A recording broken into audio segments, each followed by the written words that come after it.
All right, so we have David Gittleman, CEO of the Woods Group. Yeah, they are a recruiting firm, which is very valuable these days, especially in the climate we're in. I'm sure we'll touch on the topic. David and I connected. Well, I reached out to David for the podcast, but David had reached out to me over the years for numerous roles.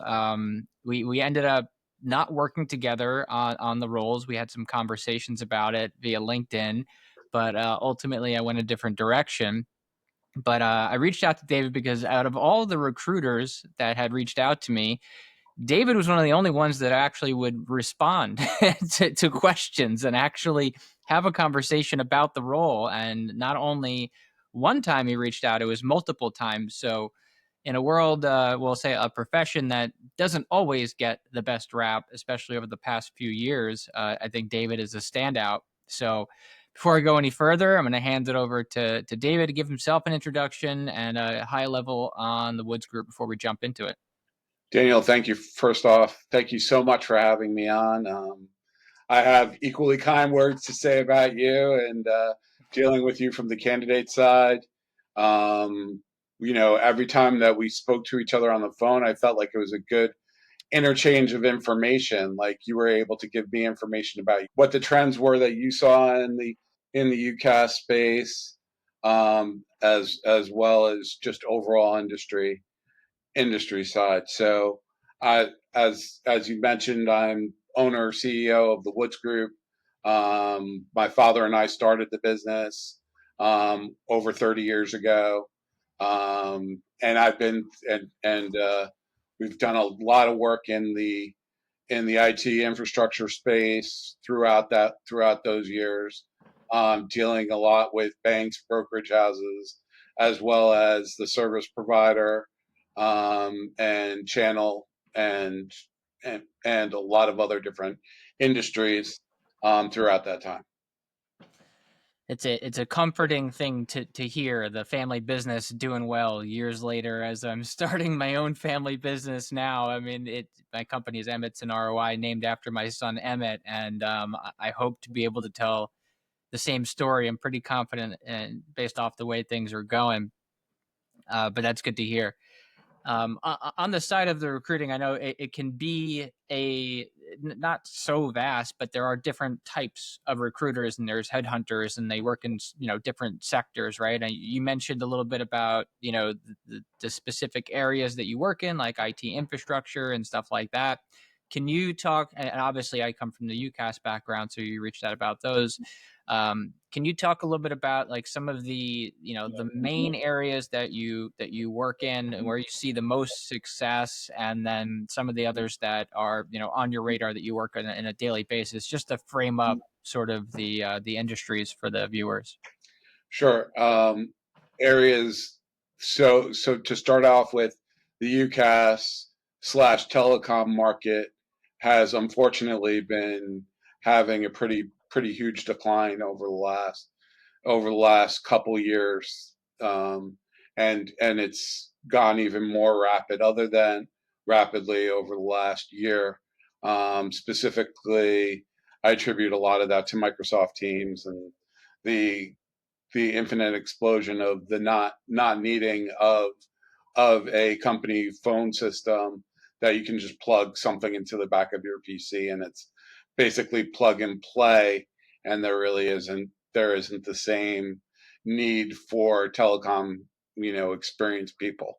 So a lot of the areas that I've been moving into is IT construction, so registered communications designers, so people who design cable pathways for large enterprise installations, as well as video conferencing room design has been a very hot market for us, as well as security cameras, high level design and secure and support of high level security systems. So those have been areas where we've seen some growth, as well as we've been dabbling into to other areas as well, electrical engineering and things like that, other types of cousin related industries. as well as starting to make our way into AI. I found that a lot of telecom guys with their UX experience have been able to migrate into the AI space pretty well. So I have been seeing a lot of the top tier telecom guys being able to make that move pretty seamlessly. Yeah, I can totally relate to the decline there. I had myself, well, one layoff from more of the telecommunication space. I made a pivot sort of on an earlier role based off of some inkling of where things were going, and then a second layoff, which was more in the cybersecurity space. But like you said, I think teams sort of robbed the collaboration piece of the unified portion of communications, right? So it's like, it's not that it's the exclusive winner. There are several collaboration platforms that are out there in terms of VoIP related collaborations, but I think Teams did take a huge portion of that during the COVID years, and as it scaled up and people started to adopt it. So definitely robbed it.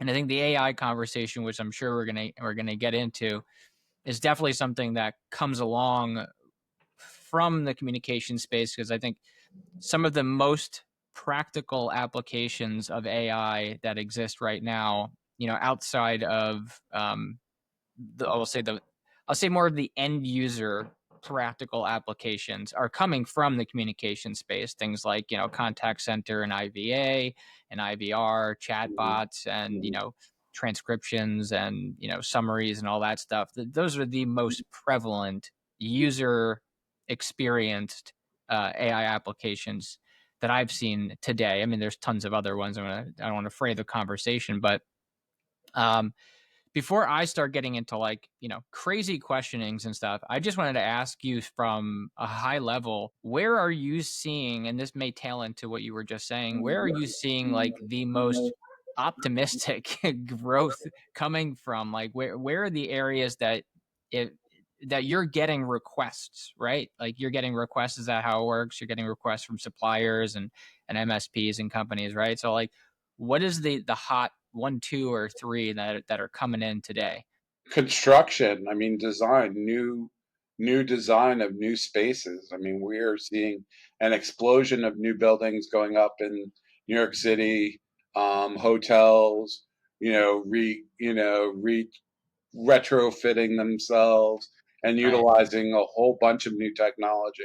So there's a lot of the green building, the upgrading of offices, the making the complete change of how we work in an office. So I think that's what's driving everything for right now.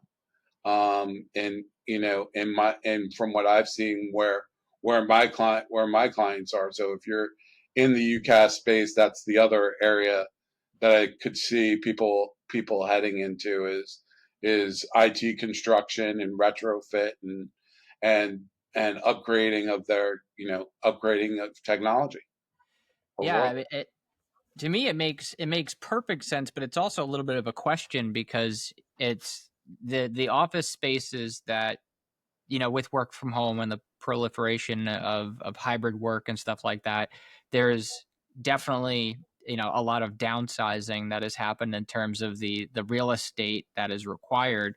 Both my wife works from home a few days from now as well, and large media group, and they have sort of a hybrid policy, and it's kind of changing and things like that.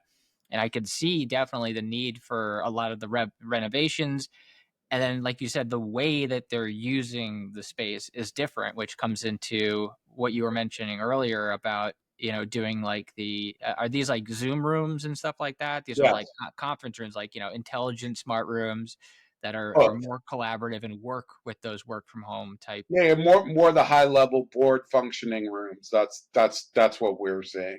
All right, So like for the C levels, to have multiple angles, multiple system integrations, things like that. Right, like connecting the the people that are in the office to the remote workers, kind of in a more we'll say a higher digital touch, like a little bit more advanced in technology. So like Cisco WebEx and Microsoft Teams uh and Zoom rooms, I think, are probably the largest ones that I would come off the top of my head. Yeah. But that's really cool. I think that's an idea. I mean, it's even helpful for business people who are in sales roles to be thinking about prospecting, right? If that's where the development is, that's where the changes are happening, then maybe you should be sort of focusing your prospecting in that area, right?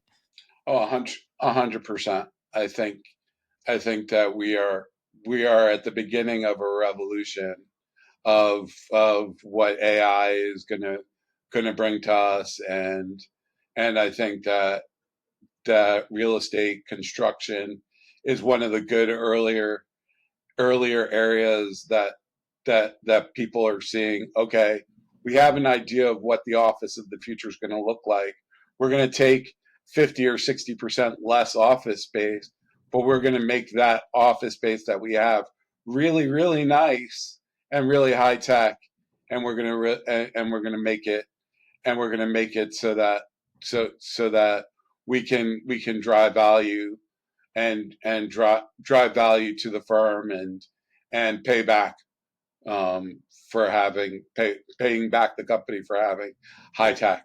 Right. I mean, like you start thinking about how much money that you're saving when you downsize on the space, and where there is reform, there is opportunity for innovative efficiency gains, right? So I see that. I had another guest is from Vince Bradley, who's the CEO of Abundant IoT, and he does a lot of work with like smart buildings, and they have a very large breadth of they call it EIoT, so it's like energy IoT, and he works a lot with smart buildings, and they do things, incredible things, from harmonics and you know UVC filters, and like all these things you could think about, and they come to mind when I'm thinking about that. Where if you're approaching a company and they have that sort of renovation going on, and they're designing a new smart building, there's opportunities there to sort of get in and make it more efficient. But I don't want to turn this into a sales enablement call for the But channel. But but what you're saying makes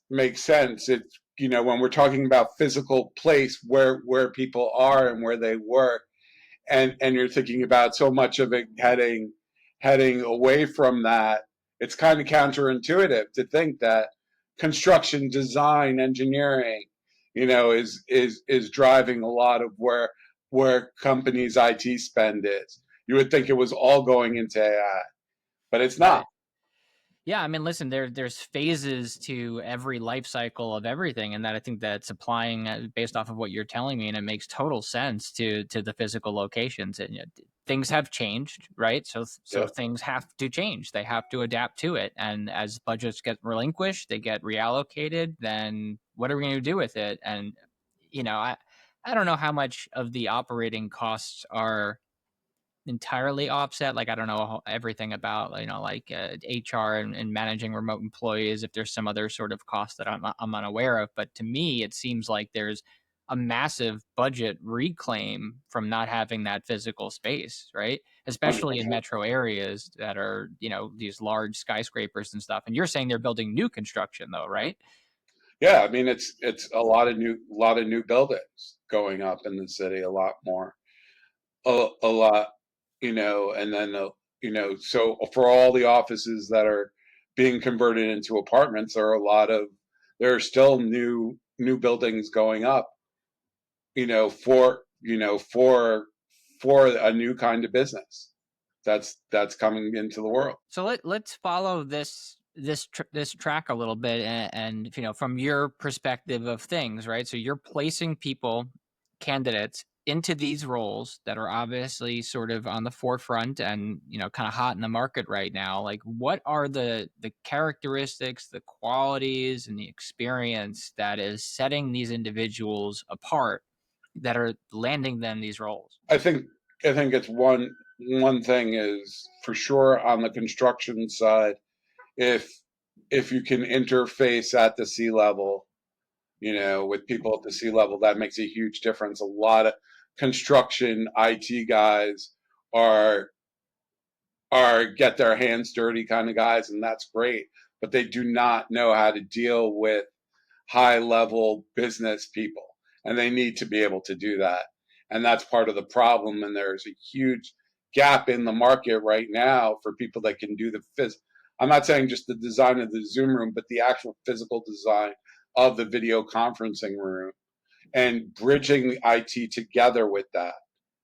So those guys are in very high demand right now and are very and and but typically those guys have a construction mindset and not the typical IT mindset that we're used to now, where they know how to interface with users, right? Right. So you're saying it's not even so much of the. It's not that it's not the front facing, customer facing, like people facing roles like sales that are or marketing that are making these transitions. It's more of the actual technical teams that are coming from other industries. Perhaps like UCAS or something like that. Right. They have an engineering background. They have the Yeah, communications background. They understand what it takes to implement and design the sort of adaptations that are being implemented today in the construction and new construction and renovations of these spaces, but they need to have the ability to also converse almost not not like a salesperson, right, but like on more of the business side rather than just the IT side. So they're kind of, you're looking for people that share a bridge of quality, is almost more like a sales engineering role. Like, correct. so you're placing a lot of like former sales engineers in those roles. Yes, former sales engineers going into sales roles. You're definitely seeing that type of of movement in the market. Um, I would say also, but and then also just companies adding more and more sales engineers to their team. Also is another trend that is another area that is growing in this time of where there is stagnation in the market. So are you attributing that to like just the the volume of technical workload that's been coming on? The complexity of the sale, I think, it is what it really has to do with. It has to do with it's not just the technology, but it's also everything. The sound quality, the soundproofing, the physical layout of the room. Where do we put the control panels? Where do all these things? There are just so many more factors that go into an IT solution that it's that it I think it's I think that's what's driving a lot of the skill set change, and we should continue to see that. Yeah, I think that correlates entirely to a lot of the ways, or the reasons rather, why I've been building my business around a more agile and flexible model. That I think I've gotten a lot of people who say, "Hey, man, you're doing all the right things. This is great. You're approaching it the right way." Then I have people who are like, "Oh no, you have to be a specialist and an expert in this and that." And I'm like, I could not disagree any more fervently. I think that if you walk into a business these days as a, as a salesperson, essentially, which is a consultant, you're there for the outcomes, not just to sell a product. You need to be able to have discussions about an ecosystem of solutions.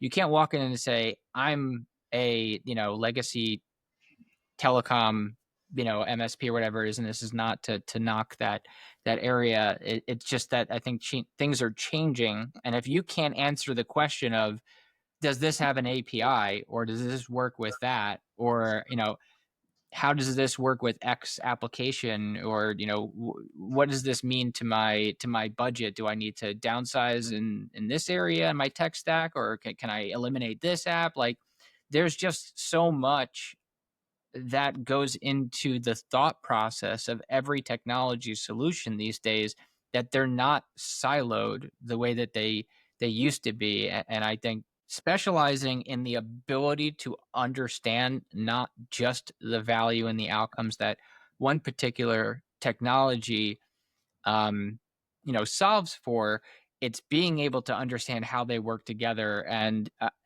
in a sense, I think there's almost like another tier, like another layer of advisor, people like myself, that has been created due to all this innovation and the scale that's happened. I think it used to be like, hey, you walk into a business like, hey, I'm the phone guy and I'm the internet guy. Then like I'm the cybersecurity guy, and then maybe I'm like the IoT wasn't so much of a thing back then, but maybe I'm the data guy, right? But now those are certainly highly specialized in the implementation and on the supplier side, but connecting them all and making it make sense for an IT director, or at a mid-market business, or VP of infrastructure at an enterprise, or even just a small medium business, local mom and pop shop. There is a role to be played, which I'm trying to play as that level of, let's make it make sense for you, and then we can find out the rest of it, right? Yeah, that's exactly right. I agree. So yeah, on one level, you need to be specialized enough, but on the other side of it, you still have to have the big picture. And I think that that's exact what you're doing is exactly the right way to go. But if you only get into one thing, and this dovetails into the overall discussion about AI, is we don't know what AI is going to take away as far as human jobs yet. We Right. don't really see the practical applications of it yet, other than data entry and agents, agent chat agents. We haven't seen that much of real life application of AI.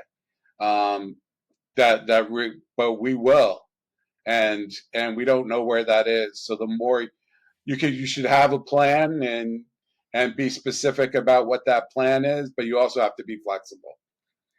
So I think that what my recommendation is to any IT person is to keep abreast of everything that's happening and still have your plan to go in the direction that you're going in, but be flexible to realize when the plan isn't working and that Yeah. you need to shift. Yes, yes. And going back for a half a second to what you were saying about how sales engineers that are kind of taking on those construction type collaboration rooms and stuff, like they are more technically inclined, that need to be more on the business, merge into the business sense. But then people like myself, or the typical advisor, is like more on the sales side, is needing to become more technical, so the roles are merging in order to make it make sense, and to really stand out and survive. Otherwise, you're I don't make the don't mean for this to be a little bit bold, but like kind of getting left behind if you're not adapting to it, just like you said, right? And one of the things I was talking with, I think I mentioned on Josh Lepresto, the SVP of engineering at Teleris, is when I was on his podcast, was I think he asked me like, what to look out for, and like what I think people should be looking for was actually like third party technology suppliers. And this is what I mean by that is softwares that are emerging that are outside of the traditional TSD fold, that are coming up. And because of the, I don't use the word democratization and sound all,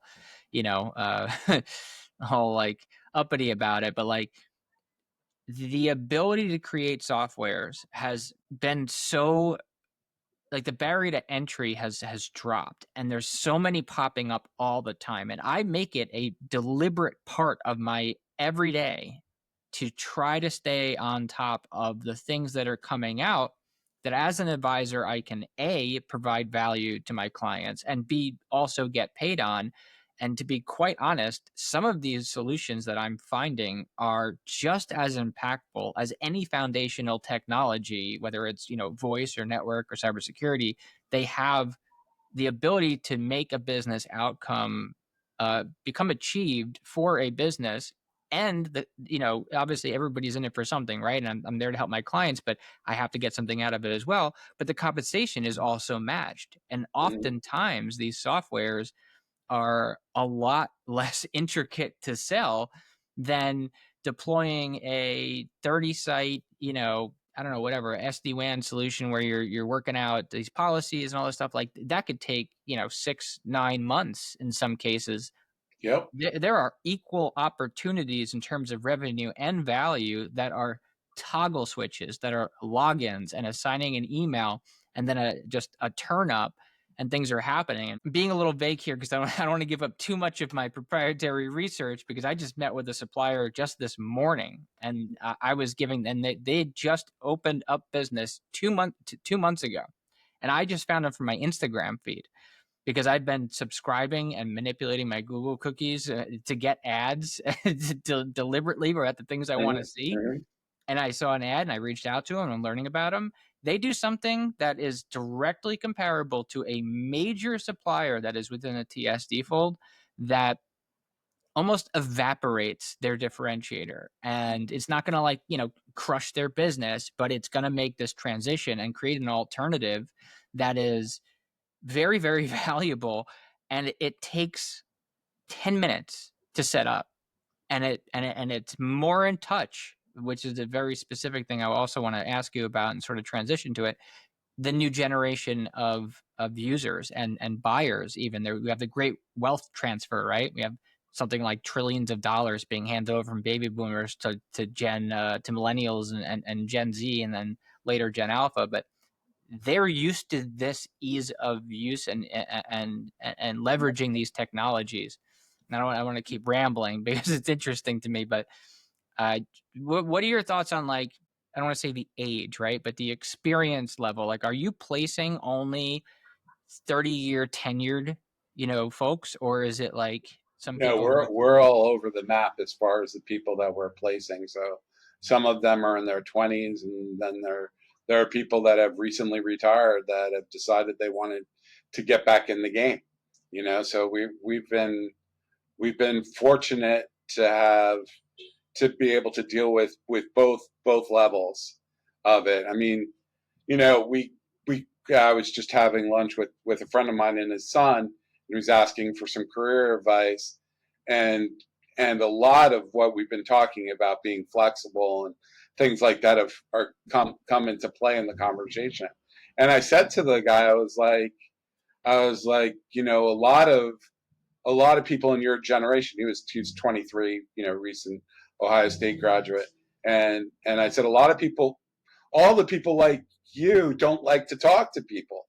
And I'm sitting there at lunch with him, and he's exactly the thing. He has extraordinary communication skills.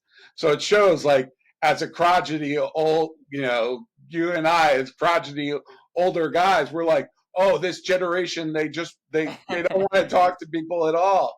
And it's nothing, and in a lot of ways, nothing can be further from the truth. Yeah, What we're seeing is the divide in the well educated people, younger generation, to the not as educated. The non-educated people don't want to talk on the phone at all, and they don't want to. They want to do everything contactless ordering. No, like I heard that on a commercial the other day. It was mind blowing to me. No awkward conversations with people that work in restaurants. It's like, who cares? Like, right. for me, I'm like, I don't care. It doesn't matter to me. But Yeah, I think that that's real for the younger generation. I think they're tapping into something that's real, is that they have a real fear. And I feel like part of it is COVID help help make these kids that way. So yeah, you're going to see even more of a split between the wealthier kids and well-educated kids to the ones that aren't, and they don't want to interact with people, which is yes. just going to further take away the middle Uh-oh. class, which is something Think that we're we so desperate to try to hold on to. Unfortunately, hold on. well, Did I lose? we had Are a you little back? glitch there. I had a Yeah, glitch there. Okay, it's all yeah. right. We're all good. I think you were tailing off on the differences between some of the more educated, the more socially adept younger generation that are the ones that are going to become the more wealthy. And it's not always the stereotypical like Gen Z, you know, I need a sound booth to order like a like a soundproof room to order my DoorDash, right? But like Exactly. there's definitely a breadth, and I've seen that. And some of those, the earlier conversation I was saying about like the third party, not third party, but the outside of the typical um, viewfinder of maybe the channel that you know I'm in and you've been recruiting in for years.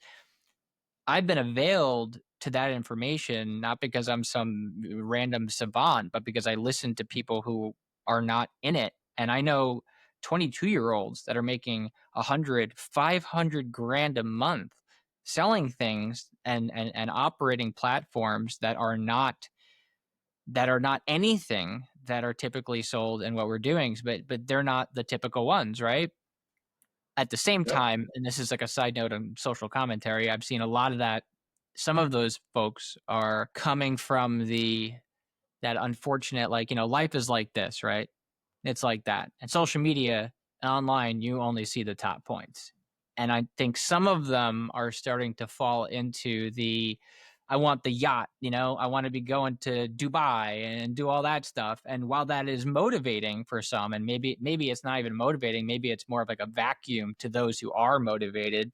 But I think sometimes that also creates a lane for myself as someone who understands, you know, relationships and has more of a reputation with existing businesses and you know, knows how to maintain things where I'm not in the hustle mindset. I mean, I'm a very hardworking person, but my idea is to provide value and build a relationship and make it long term. Whereas some of the people I've talked to that are doing far more financially successful than me at almost half my age, it's short term and it comes and then it goes and it comes and it goes and they jump onto the next sort of hustle.